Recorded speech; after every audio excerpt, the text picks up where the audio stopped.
Hello everyone, स्वागत है आपका एक और वीडियो में। और जहां पे हम लोग डिस्कस करते हैं 500 most important topics for UPSC CSC prelims 2025। और आज फिर से हम लोग ज्योग्राफी के ऐसे ही 5 बहुत ही इंपॉर्टेंट टॉपिक डिस्कस करने वाले हैं। चलिए शुरुआत करते हैं पहले टॉपिक से, क्योंकि समय हमारे पास ज़्यादा नहीं है, प्रीलिम्स सबका पास में आ चुका है।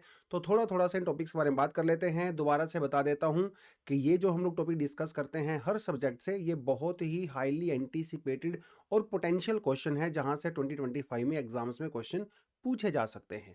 तो ज़्यादा समय इन वीडियोस में नहीं लगता है, प्लीज़ आप इस पूरी सीरीज को देखें, क्योंकि यहाँ से काफ़ी सारे मार्क्स से क्वेश्चन आपके एग्जाम में पूछे जा सकते हैं। चलिए बात करते हैं सीधा पहले क्वेश्चन की, पहले टॉपिक की। वो है माउंट लोटोबी लाकी लाकी। बेसिकली देखिए, वैसे हम लोग प्रीवियस 10-12 साल में एक चीज़ देख चुके हैं, जब भी कोई वोल्केनिक इरप्शन होता है जो रिसेंट हिस्ट्री में होता है, वहाँ से एग्जाम में क्वेश्चंस की प्रोबेबिलिटी बहुत ज़्यादा हो जाती है। इवन इस सेक्शन से मेंस में भी क्वेश्चन पूछे गए हैं।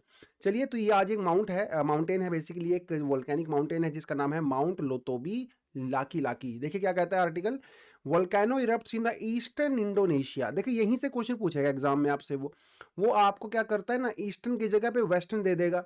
आपसे पूछेगा which of the following statements are true. अब आपको ये तो पता है कि इंडोनेशिया में है, इसमें कोई दिक्कत होने वाली नहीं है, लेकिन ईस्ट में है या वेस्ट में है, यहाँ से दिक्कत क्रिएट हो सकती है। तो प्लीज जब भी आप इस तरह के टॉपिक को पढ़ो तो ये डायरेक्शन जो भी होती है ना, इसको बड़ा ध्यान से पढ़ना है। North south east west south west जो भी डायरेक्शंस होती हैं, बड़ा ध्यान से पढ़ना है। और इसकी वजह से भैया 10 लोगों की अनफॉर्चुनेटली वहां पे डेथ हो गई। तो थोड़ा सा इसके बारे में बात कर लेते हैं। देखिए, एक कॉमन सी चीज है इंडोनेशिया वगैरह में, या फिर जो हमारा रिंग ऑफ फायर होता है। अब एक बात मान के चलिए, यहाँ पे जितने भी वोल्केनिक इरप्शंस होते हैं, most of them are going to be स्ट्रेटोवोल्केनोज।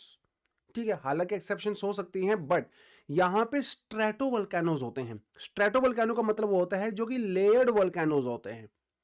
Layered volcanoes होता है, जैसे मान लो वोल्केनिक इरप्शन होता है, नेक्स्ट टाइम फिर से होगा तो एक नई लेयर बन जाती है। एक नई लेयर जितनी बार भी वोल्केनिक इरप्शन होता है, एक नई लेयर आपको देखने को मिलती है। इसे स्ट्रेटो वोल्केनो कहते हैं। स्ट्रेटो वोल्केनो ज्यादातर उस मैग्मा से बनते हैं, उस लावा से बनते हैं जो कि एसिडिक नेचर का होता है, जिसके अंदर सिलिका कंटेंट है वो ज्यादा होता है। और ये बहुत ही ज्यादा विस्कस, मतलब बहुत थिक होता है, जिसकी वजह से इसका जो वर्टिकल एक्सटेंट है वो ज्यादा होता है, हॉरिजॉन्टल एक्सटेंट जो है इसका कम होता है। तो स्ट्रेटोवोल्केनो जो है वो वर्टिकली ज्यादा आपको हाइट पे मिलते हैं, राइट। तो मतलब काफी ज्यादा स्टीप होता है, इनका जो स्लोप होता है वो स्टीप होता है। तो कुछ कुछ चीजें आपने याद रखनी है अपने स्टैंडर्ड स्टडी से। तो ये जो वोल्केनो है इंडोनेशिया के अंदर, जो माउंटेन लातोबी लाकी लाकी है, ये भी एक स्ट्रेटो वोल्केनो ही है बेसिकली। यहाँ पे लिखा भी हुआ अलग से, स्ट्रेटो वोल्केनो है। और देखिए ये जो माउंटेन बेसिकली ये ना दो माउंटेन से मिलके बना है, एक मेल और एक फीमेल। मेल को हम लोग कहते हैं लोतोबी लाकी लाकी, जो कि रिसेंटली इरप्ट हुआ है। एक फीमेल भी है जिसे कहते हैं लितोबी प्रेम्पुआन। तो ये आपको ये भी याद रखना है, यहां से भी एग्जाम में पूछेगा। इंडोनेशिया का जो एक आइलैंड है जिसे कहते हैं फ्लोर्स आइलैंड, उसके ऊपर जो है माउंटेन आपको देखने को मिलती है। और ये हमारे रिंग ऑफ फायर का पार्ट है, जैसा कि मैंने आपको बताया। तो एक दो छोटी छोटी चीज़ आपको याद रखनी है। उसके अलावा इंडोनेशिया में बहुत सारे वोल्केनिक इरप्शंस होते हैं, क्योंकि ये एक रिंग ऑफ फायर के ऊपर पड़ता है। रिंग ऑफ फायर का मतलब ये है कि यहाँ पे जो अलग अलग प्लेट्स हैं वो दूसरी प्लेट के नीचे सबसाइड कर रही होती हैं। अगर जैसे आप इस एरिया की बात करो तो यहाँ पे जो हमारी पैसिफिक जो प्लेट है, यहाँ पे लिखा भी हुआ है ये वाली पैसिफिक प्लेट। और ऊपर देखिए यहाँ पे है यूरेशियन प्लेट, यहाँ पे है इंडो ऑस्ट्रेलियन प्लेट, यहाँ जाओगे तो नॉर्थ अमेरिकन प्लेट, यहाँ पे है साउथ अमेरिकन प्लेट। जब प्लेट्स का इंटरेक्शन होता है, और इंटरेक्शन क्या, जब उनका बेसिकली आपस में मिलती हैं, ठीक है, जब उनका कन्वर्जेंस होता है, तो जब दो प्लेट का आपस में कन्वर्जेंस होता है तो उसमें जो हैवी प्लेट होती है, जैसे मान लो ये वाली जो प्लेट है ए, ये हैवी है, और बी है जो वो लाइट है। तो जो ज्यादा डेंस होती है वो नीचे की तरफ जो हमारा एस्थेनोस्फेयर होता है उसके अंदर सबसाइड कर जाती है। जब ये प्लेट एस्थेनोस्फेयर के अंदर सबसाइड करती है तो ऑब्वियसली आप जैसे जैसे नीचे जाओगे तो टेम्परेचर बढ़ता है। नीचे जाने की वजह से क्या होता है, ये हीटअप हो जाती हैं रॉक्स, और ये लिक्विड में कन्वर्ट हो जाती हैं, जिससे मैग्मा जनरेट होता है एस्थेनोस्फेयर के अंदर। इसीलिए हम लोग एस्थेनोस्फेयर को मैग्मा चैम्बर भी कहते हैं। तो ये जो मोल्टन रॉक्स होती हैं वो मैग्मा के रूप में दोबारा से राइज करती हैं और हमारे सरफेस पे आने की कोशिश करती हैं in the form of volcanic eruption. हालांकि इसके अंदर थोड़ी और कॉम्प्लेक्सिटीज होती हैं, उतना ज्यादा हम लोग डिटेल में नहीं जाएंगे फिलहाल। लेकिन हाँ, जो रिंग ऑफ फायर हमारा होता है, रिंग ऑफ फायर में आपको इसी तरह की इंटरेक्शंस देखने को मिलती हैं।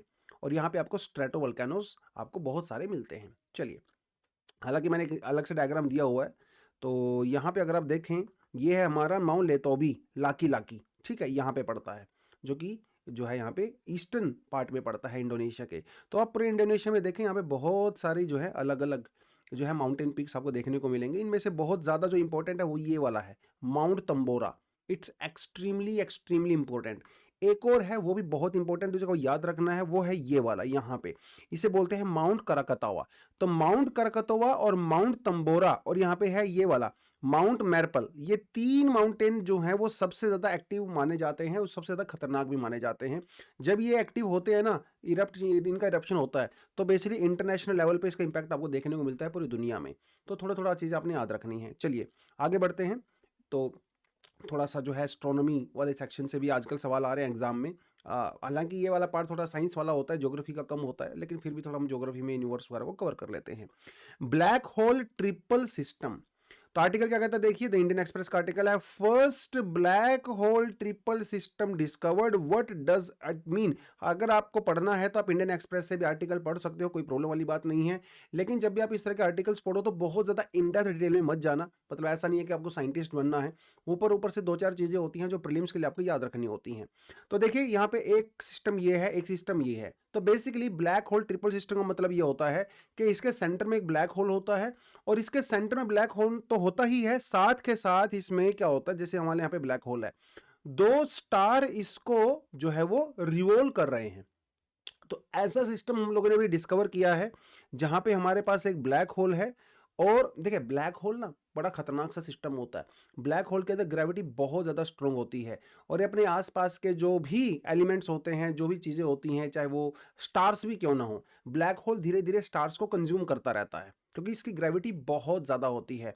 और अभी ये जो ब्लैक होल हम सिस्टम हमें मिला है, ये एक छोटे स्टार को कंज्यूम कर रहा है जो इसके आसपास घूम रहा है। तो जैसे जैसे ये स्टार ब्लैक होल के क्लोज आते रहते हैं, ग्रेविटी की वजह से उनको बहुत ज़्यादा फोर्स लगाता है और धीरे धीरे इनको खा जाता है, इसीलिए कंज्यूम कर लेता है, बिकॉज इसकी डेंसिटी ग्रेविटी बहुत ज़्यादा होती है और डेंसिटी भी बहुत ज़्यादा होती है। तो ये अभी हम लोगों ने डिस्कवर किया है जहाँ पे एक छोटे स्टार को कंज्यूम कर रहा है। तो एक तो ये स्टार हो गया। जब एक ब्लैक होल के बहुत ही नज़दीक कोई स्टार रिवॉल्व कर रहा होता है, उसे बाइनरी सिस्टम कहते हैं। अभी तक ऐसे कई सारे बाइनरी सिस्टम हम लोगों ने डिस्कवर कर लिए हैं, लेकिन फॉर द फर्स्ट टाइम हम लोगों ने एक ट्रिपल होल जो है सिस्टम डिस्कवर किया है। इसका मतलब यह होता है कि यहाँ पे ब्लैक होल के चारों तरफ दो स्टार रिवॉल्व कर रहे हैं, एक जिनमें से बहुत क्लोज है और एक काफी दूर है। अभी हम लोगों ने इनको ही डिस्कवर किया है, ठीक है, इसको हम लोग जो है ट्रिपल सिस्टम कहते हैं। तो ब्लैक होल जहां पे अभी हम लोगों ने डिस्कवर किया है ना, इसके अंदर जो बेसिकली दो स्टार हैं, जिनमें से जो पहला स्टार है वो 6.5 डेज में जो है रिवॉल्व कर रहा है, वहीं जो दूसरा स्टार है वो 70,000 ईयर्स के अंदर रिवॉल्व कर रहा है। लेकिन धीरे धीरे क्या होगा, ये जो 70,000 दूर है ईयर्स में जो रिवॉल्व करता है, ये वाला स्टार भी इसके नज़दीक चला जाएगा और इसको भी कंज्यूम कर लेगा, क्योंकि ब्लैक होल का एक जनरल सा आइडिया होता है ये। और ये कहाँ पे होता है, कौन से कॉन्स्टलेशन में है, सिग्नस कॉन्स्टलेशन में है। हमारे पास बहुत सारे इस समय इंडिया में वर्ल्ड में जो है लगभग 88 कॉन्स्टलेशन है, जिनमें से 12 जोडियक साइन जिसकी हम लोग बात करते हैं, 12 महीने जो होते हैं वो जोडियक साइन। इस तरह से हमारे पास 88 कॉन्स्टलेशंस होते हैं जो कि स्टार सिस्टम के बेस पे हम लोग उसको डिस्कवर करते हैं। तो ये जो अभी हम लोगों को डिस्कवर किया है, ये सिग्नस कॉन्स्टलेशन के अंदर है, जिसके अंदर दुनिया का अब तक का सबसे पुराना ब्लैक होल भी हम लोगों ने डिस्कवर किया है, V404 सिग्नी। ठीक है, तो इट्स ए कॉन्स्टलेशन जिसके अंदर ये पाया गया है। चलिए आगे बढ़ते हैं। देखिए जिस तरह से मणिपुर में चीज़ें खराब हो रही हैं, तो वहाँ पे मणिपुर क्या मतलब नॉर्थ ईस्ट की अगर आप बात करें तो बहुत सारी ट्राइब्स वहाँ पे रहती हैं। तो मणिपुर के अंदर एक ट्राइब है जिसे थाड़ो ट्राइब मेजरली बोला जाता है, हालांकि इसके दूसरे नाम भी होते हैं। इन्होंने अभी एक कन्वेंशन किया है, एक मीटिंग किया है, जिन्होंने, और बेसिकली इस मीटिंग का पर्पज़ यही था कि भाई हमें अपने कल्चर को, अपनी लैंग्वेज को, अपने ट्रेडिशन को जो है वो कंजर्व करना है, ये इसका मेन पर्पज़ था। तो लीडर्स ने जो है वो एक मीटिंग किया था। तो थोड़ो ट्राइब जो है इसलिए थोड़ा सा न्यूज़ में था। थोड़ी एक दो बातें जो आपको इसके लिए याद रखनी है। थर्डो ट्राइब जो एक इंडिजिनस ट्राइब है जो कि इम्फाल वैली के अंदर रहती है मणिपुर में। कई दूसरे नामों से भी इसको जाना जाता है, जैसे चिलिया, कुकी, किंजिन, तेंजिन और थेरवन। थोड़ा सा याद रखोगे तो एग्जाम में 2 नंबर मिलने के चांसेस ज़्यादा हो जाते हैं। चीन और थाड़ो लैंग्वेज बोलते हैं ये लोग। और चीन और थाडो लैंग्वेज यूजुअली कहाँ से बिलोंग करती है, जो तिब्बत और बर्मा वाला रीजन है, माने कि जो म्यांमार के बॉर्डर पे रीजन पड़ता है, वहाँ पे भी बहुत सारी ट्राइब्स जो हैं इसी लैंग्वेज को बोलती हैं, चीन और थड़ो को बोलती हैं। अ, ये जो ट्राइब्स हैं ये ट्रेडिशनल प्रैक्टिसेस के ऊपर जो है ज़्यादा चलती हैं। और ट्रेडिशनल प्रैक्टिस में क्या होता है, इनके जो जैसे गांव होते हैं, जो छोटी जो कम्युनिटी होती है, इसमें एक चीफ होता है, सरपंच टाइप का एक प्रधान होता है, चीफ होता है। और चीफ का जो घर है वो सारे गांव में, पूरी कम्युनिटी में सबसे बड़ा होता है। चीफ के घर के सामने एक प्लेटफॉर्म बना होता है, और जब भी कोई एक्टिविटीज़ होती हैं, मीटिंग होती हैं, तो वहाँ पे बैठ के सारे जो हैं डिसीजंस लिए जाते हैं। ज़्यादातर ये ट्राइब देखिए, हालांकि अब तो जो मॉडर्न ज़माना आ गया है भाई, जो नई जनरेशन है वो तो ट्रेडिशनल चीज़ों को उतना फॉलो नहीं करती है, लेकिन जनरली ये जो ट्राइब है इसका जो प्रैक्टिस है वो सब्सिस्टेंस टाइप ऑफ एग्रीकल्चर करते हैं, जिसमें झूम कल्टीवेशन आप जो है यूजली कह सकते हो, हंटिंग भी करते हैं, फिशिंग भी करते हैं, तो वो चीज़ें यहाँ पे ज़्यादा देखी जाती हैं। हालाँकि पिछले कुछ समय में काफ़ी लोग थोड़े, मतलब कुछ लोग क्रिश्चियनिटी में भी कन्वर्ट हो गए हैं, लेकिन जनरली जो इनका ट्रेडिशनल वर्शिप करने का तरीका है, गॉड हैं जिन्हें बोलते हैं पेथन, ठीक है? तो इसको जो है ये वर्शिप करते हैं। उसके अलावा इनका एक फेस्टिवल होता है जिसको बोलते हैं हुन थेड़ो, कल्चरल फेस्टिवल होता है, जो कि न्यू ईयर के जो लिए जो है मनाया जाता है। तो 2-4 चीज़ें छोटी-छोटी आपको इसके लिए याद रखनी है। चलिए आगे बढ़ते हैं। त्रितोन आइलैंड, तो एक और आइलैंड जो है न्यूज़ में है, तो प्लेसेस इन न्यूज़ तो यूपीएससी में बड़ा फेवरेट सा थीम है। तो ये त्रितोन आइलैंड न्यूज़ में है, और ये साउथ चाइना सी के अंदर पड़ता है। देखिए आर्टिकल क्या कहता है, South China Sea, China fortifies Triton Island in disputed parcels, satellite image show military buildup near Vietnam. तो भाई देखिए, वियतनाम और चाइना के बीच में ताइवान, कई सारे आइलैंड को लेके इश्यूज हैं। अगर आप देखें थोड़ा सा, तो ये है आपका साउथ चाइना सी, इसको इसको मैं थोड़ा रेड कलर से ले लेता हूँ, तो ये है साउथ चाइना सी, ठीक है, ये साउथ चाइना सी है, और इसे 9 डैश लाइन कहते हैं, जो अभी मैंने लगाई है इसको 9 डैश लाइन कहते हैं।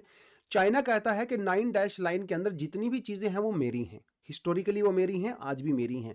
लेकिन यहाँ पे कई सारे आइलैंड हैं, जैसे पार्सल आइलैंड्स हैं। पार्सल आइलैंड को लेके कई सारे कंट्री के बीच में जो है वो ओनरशिप को लेके, बेसिकली उसके कंट्रोल को लेके डिस्प्यूट है। इसमें से चाइना है, वियतनाम है, फिलीपींस है, ताइवान है, कई सारी कंट्री के बीच में है। तो इसी साउथ चाइना सी के अंदर पड़ता है ये आइलैंड, जो है कि त्रितोन आइलैंड, और जो कि पार्सल आइलैंड का पार्ट है। पार्सल आइलैंड बेसिकली एक आइलैंड, ग्रुप ऑफ आइलैंड्स है जिसके अंदर कई सारे आइलैंड पड़ते हैं। यहाँ पे कुछ आइलैंड तो मतलब जिस पे इंसान रहते भी नहीं हैं। तो ऐसा ही एक आइलैंड है त्रितोन आइलैंड, जिसके ऊपर चाइना अभी एक मिलिट्री बेस बना रहा है। बेसिकली कुछ सैटेलाइट इमेज से ये देखने को मिला है कि वहाँ पे वो लोग ऐसा कुछ करने की कोशिश कर रहे हैं। तो त्रितोन आइलैंड जो है वो एक 4000 फीट लॉन्ग एंड 2000 फीट जो है वाइड है, वो छोटा सा है, बहुत ज़्यादा नहीं है। और ऐसा माना जाता है कि आने वाले 10-20 साल में ये वैसे भी थैंक्स टू क्लाइमेट चेंज डूब जाएगा। बट फिलहाल चाइना जो है इसके ऊपर कुछ ना कुछ प्रेजेंस करने की कोशिश कर रहा है। और ये त्रितोन आइलैंड को लेकर जो डिस्प्यूट है वो चाइना, वियतनाम और ताइवान के बीच में है। देखिए कभी कभी क्या होता है, देखिए वहाँ पे हर आइलैंड के अंदर आपको फिलीपींस देखने को नहीं मिलेगा, हर आइलैंड के लिए वियतनाम देखने को नहीं मिलेगा। कुछ स्पेसिफिक आइलैंड के ऊपर कुछ स्पेसिफिक कंट्रीज का ही क्लेम है। जैसे पार्शल जो आइलैंड्स हैं, जो जहाँ पे ये त्रितोन आइलैंड पाया जाता है, इसको लेके चाइना, वियतनाम और ताइवान के अंदर डिस्प्यूट है। फिलीपींस को लेके ऐसा डिस्प्यूट नहीं है। तो कभी कभी जब एग्जाम में क्वेश्चन पूछता है तो वो एक आधा कंट्री क्या करेगा, प्लस कर देगा, माइनस कर देगा, तो उस चीज़ को भी आपने थोड़ा सा ध्यान रखना है। तो ये साउथ चाइना सी के अंदर पड़ता है, जो कि वेस्टर्न पैसिफिक ओशन का पार्ट है।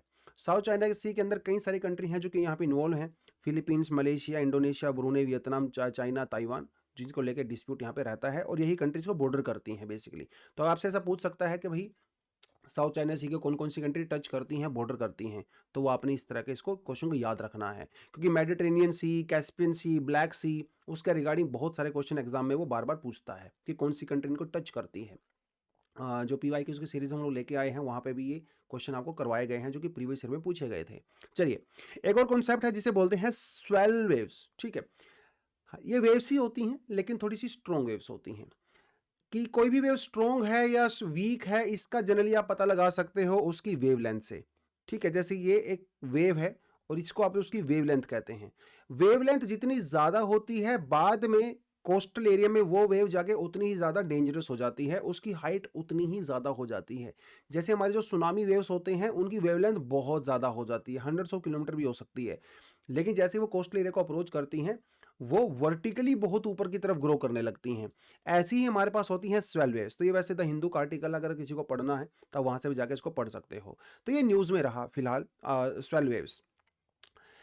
स्वेल वेव्स देखिए ये सुनामी वेव्स तो नहीं है, उनसे थोड़ी सी कमजोर होती हैं, वीक होती हैं, लेकिन जो जनरल वेव्स होती हैं उनसे थोड़ी स्ट्रांग होती हैं। और वेव जनरेट कैसे होती हैं? वेव जनरेट होती हैं विंड से। जब विंड फ्रिक्शन करती है वाटर सरफेस के साथ तो अपनी एनर्जी को वाटर में ट्रांसफर कर देती हैं और वो एनर्जी इन वेव्स के थ्रू आगे ट्रांसफर होती रहती हैं। तो वेव बेसिकली एनर्जी को ट्रांसफर करने का तरीका ही होता है और ये उसकी मैनिफेस्टेशन होती है। इस तरह से पानी हमारा चलता है। अब यहाँ पे बात करते हैं स्वेल वेव्स की। स्वेल वेव जो है ऐसी वेव्स होती हैं जिनकी वेवलेंथ थोड़ी सी ज्यादा होती है, राइट। हमारे केरला में इसके लिए स्पेशल नाम रखा गया है, इसे बोलते हैं कलक्कड़ल जो है वेव्स बोलते हैं। इसका मतलब ये होता है कि ये फ्लैश फ्लड्स होती हैं। जब ये कलक्कड़ल वेव्स आती हैं तो कुछ ही मिनटों के अंदर, कुछ ही मिनट्स में बेसिकली काफी ज्यादा फ्लड भी क्रिएट कर देती हैं, इसलिए इसको बोला जाता है। तो ये लॉन्ग वेवलेंथ वेव्स हैं जो कि हमारे ओशन के सरफेस पे चलती हैं। अब आप सोच रहे होंगे सर ये चलती कैसे हैं? देखिए यूजुअली जो सुनामी वेव्स होती हैं जो कि इन स्वेल वेव से ज़्यादा डेंजरस होती हैं। सुनामी वेव्स यूजुअली तब चलती हैं जब हमारे अर्थ के जो हमारा ओशन सरफेस होता है उसमें कोई अर्थक्वेक आ गया हो, कोई बहुत बड़ा लैंडस्लाइड हो गया हो, कोई बहुत ज़्यादा वोल्केनिक इरप्शन हो गया हो, तब बहुत ज़्यादा एनर्जी का ट्रांसफर होता है। यहाँ पे स्वेल वेव के केस में अगर कोस्टल रीजन से hundreds and hundreds of kilometre दूर अगर कोई स्टोर्म आ गया है, कोई स्टॉर्म आ गया है, उस स्टॉर्म के अंदर बहुत सारी एनर्जी होती है और वो एनर्जी बाद में वेव्स के थ्रू कोस्टल एरिया की तरफ शिफ्ट हो जाती है। तो कई बार जो विंड स्टॉर्म्स होते हैं ना, उस वहां से ये चलती हैं। तो जहां से ओरिजिनेट होती हैं स्वेल वेव्स, वहां से हंड्रेड्स ऑफ किलोमीटर दूर ये ट्रेवल कर सकती हैं। क्योंकि देखिए किसी भी वेव की वेवलेंथ जितनी ज्यादा होगी वो उतना ही ज्यादा डिस्टेंस ट्रेवल कर सकती है, और वेवलेंथ अगर कम होगी तो वो ज़्यादा डिस्टेंस तक ट्रेवल नहीं कर पाएगी। तो ये थोड़ा सा कॉन्सेप्ट हमने याद रखना है। तो यहाँ पे भी देखो दिया हुआ है जो स्वेल वेव्स हैं इसके अंदर वेवलेंथ काफ़ी ज़्यादा होती है क्योंकि एनर्जी ज़्यादा ट्रांसफर होती है यहाँ पे। और ये हमारी जो नॉर्मल वेव्स होती हैं जो विंड की फ्रिक्शन से ही यहाँ पे होती हैं। तो ये थे आज के हमारे 5 टॉपिक। आप अगली वीडियो का वेट करें, उसमें फिर से आपके लिए मैं ऐसे ही 5 बड़े इंटरेस्टिंग टॉपिक लेके आऊँगा। बाकी और भी जो वीडियोज़ हैं वो आप देखें क्योंकि ये इनिशिएटिव फ्री ऑफ कॉस्ट है। ये 500 जो टॉपिक्स की वीडियोज़ हैं ये हमारे यूट्यूब पे आपको फ्री ऑफ कॉस्ट देखने को मिलेंगी। बहुत लंबी वीडियो इसको नहीं रखा गया है ताकि आपका टाइम भी सेव हो जाए और जो प्रीलिम्स के लिए आपको बेसिक इन्फॉर्मेशन चाहिए वो भी आपको मिलती रहे, क्योंकि प्रीलिम्स में इस तरह के जो क्वेश्चन है एग्जाम में बहुत फ्रिक्वेंटली पूछे जाते हैं। चलिए अगली वीडियो का वेट करते हैं, तब तक थैंक यू, जय हिंद।